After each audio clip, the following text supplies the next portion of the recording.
Hello and welcome to another Substance on Substance. I'm Phil Graham, Head of the Economic Substance Analysis at Harneys in the BVI, joined once again by the Sultan of Substance, Josh Mangeot. Hi, everyone. So Christmas Day has finally arrived. We have unwrapped our present and we now have the brand new shiny rules and explanatory notes sat in front of us. For anyone out there that hasn't yet seen them, please do get in contact and any one of our team will be happy to send them over to you. We will obviously be publishing them on our website and please do go and have a look for your own enjoyment. But we thought we would put together this podcast just to summarize where we are. I think it's probably fair to say that the biggest change from the version we saw before is the fact that it is no longer called a code, as it was back in April. They are now called the rules. But other than that huge fundamental branding change, Josh, do you want to sort of run us through any other changes that the listeners might be interested in? Yeah, thanks, Phil. Clearly, that is the most immediate optical change. The rules and explanatory notes have been revised in a couple of areas, most of which we were already anticipating and which reflect in the advice that we've been giving on these podcasts and elsewhere.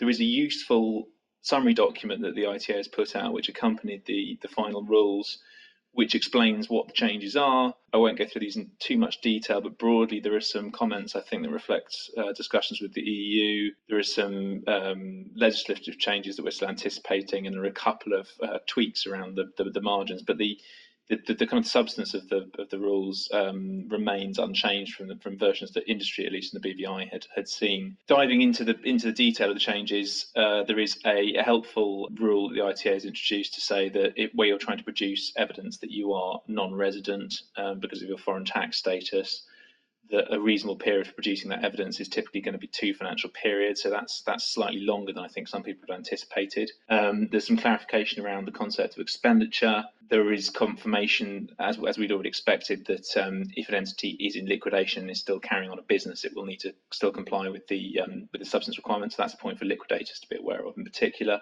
There are also some clarifications around the filing requirements. There is some clarifications around the BOSS amendments that are coming in. And the last kind of major change is for IP businesses. The presumptions of non-compliance have been made much harder to rebut, which reflects the fact that, as we'd said previously, the EU is very focused on IP as an area in this space.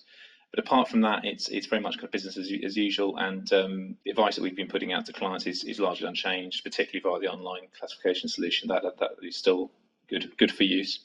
So if you've been through the process already, you're one of the keen bees. You've been classified. You're already in process of putting substance in place. Is there anything that's now been introduced that really should make you stop in your tracks and rethink your plans that you've put in place so far? Not really. If you classified already by the online solution, that's great. Hopefully this has given you a clear answer. If you've got any remaining questions having gone through that process, please do get in touch with us. We're happy to help. But the answer you've received is robust and correct. The only changes are going to be to cross-referencing and also some just kind of clarificatory tweaks. But there's nothing that will change the classification that you've received. And I think for those, there are also, we're aware in the market, a number of people have been sort of waiting to see these rules before they felt they were comfortable classifying. Obviously, the primary legislation's been in place for a while, but they wanted to see this clear guidance before they would continue. Now that we have it, what would you say to everyone that has sat there and waited so far? Is there any reason to continue waiting? No, there's not, and the message remains the same. I mean, we've made this point in previous podcasts that people should be classifying their entities now. Every entity's financial period has started, and in many cases that could have started, around the start of this year. So the first compliance period is nearly done. Some people had been waiting because they were in a marginal case where the primary legislation really didn't address how they would fall out. Any reasonable excuse for not classifying yourself has now gone away. We have the certainty of the rules, and it's important to appreciate that there is now an ongoing obligation on BVI companies and their directors and other functionaries to have done this. So the message remains the same: get on and classify now. Someone anecdotally actually said to me earlier on today, they said, well, that's great, we've got this, but actually we don't have to report until next year. So actually, I'm not really going to think about this until next year. What would you say in response to that? I'm afraid that's not right. We have heard a lot of kind of just conflicting information in the marketplace, as with any new law, as people come to terms with the rule book. But what you have to appreciate, as I've said, is there is now an obligation on entities to determine whether or not they're conducting a relevant activity, and that is ongoing. It's without limit in time. The reporting periods may start in 2020, but those are on a look-back basis, as with FATCA and CRS. So it's really asking, what did you do in the previous year, and how did you comply? And the reporting is to demonstrate how that was done. So unfortunately, the answer is no. You need to think about this now.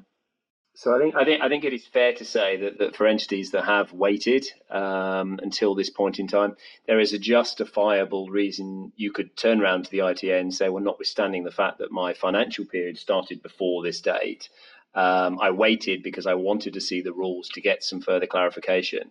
But I think that excuse now has gone away, and exactly as Josh said, I think there is absolutely no reason to withhold any form of classification at this point in time. Yeah, and I think we shouldn't be unduly alarmist. I mean, the ITA has made it clear that they're going to take a pragmatic approach, and they do appreciate the timing difficulties that have actually been imposed on us from the EU and elsewhere. Where people were waiting on the code because they're in a marginal case, it's probably going to be a reasonable excuse to say, look, I was waiting for guidance on these points to plan my compliance and what that would look like. The ITA is not in the business of trying to make people impose artificial substance or jump to make changes which don't make sense commercially. But that said, they have been clear that if people have stuck their head in the sand effectively and ignored the new rule book, that is not going to fly as an excuse. So I think that's a dividing line to have in mind, is have you tried to classify yourself? Are you taking steps? Fantastic. Well, thank you very much indeed, Josh. And I think the message is classify, classify, classify. Indeed. Thanks.